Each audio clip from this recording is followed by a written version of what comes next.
Presiden yang kami hormati, atas berikut mengenai kebijakan kelautan Indonesia, dan saat ini teman-teman media selalu mengikuti dari kantor Presiden, dan mohon Bapak Presiden berkenan untuk memberikan arahan dalam rapat terbatas ini.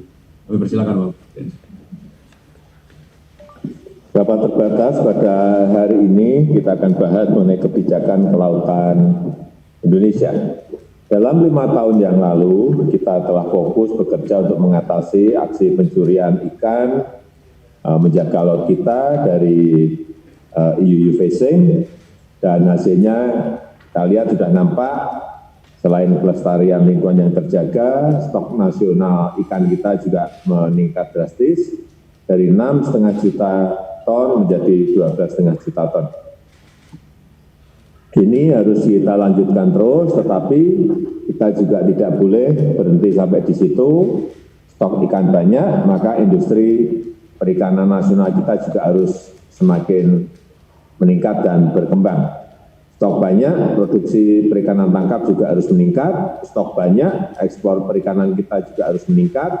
Stok banyak, nilai tukar nelayan juga harus meningkat, artinya kesejahteraan nelayan kita juga semakin baik. Karena itu perlu lompatan-lompatan besar dalam menata ekosistem industri perikanan dan kelautan kita, mulai dari hulu sampai ke hilir.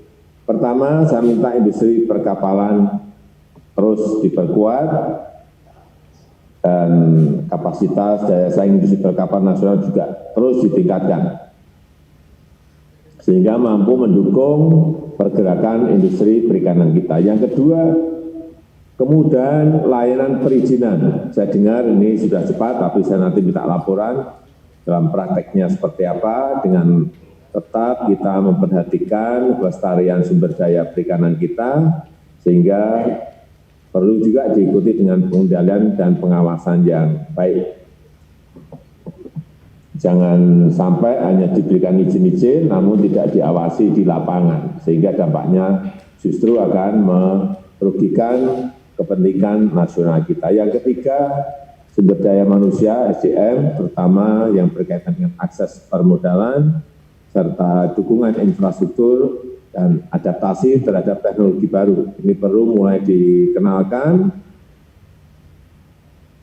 Kembangkan sistem teknologi informasi terbaru dalam usaha perikanan tangkap dengan menggunakan big data, menggunakan artificial intelligence, dan juga jangan hanya berkutat pada usaha perikanan tangkap, tetapi kita juga harus masuk ke offshore aquaculture. Kebijakan kelautan harus betul-betul bisa mengantisipasi dan mengadaptasi perkembangan teknologi baru, sehingga bisa membuat industri perikanan kita makin produktif dan juga makin kompetitif. Itu pengantar yang bisa saya sampaikan. Pak Presiden, Bapak Wakil Presiden yang kami hormati,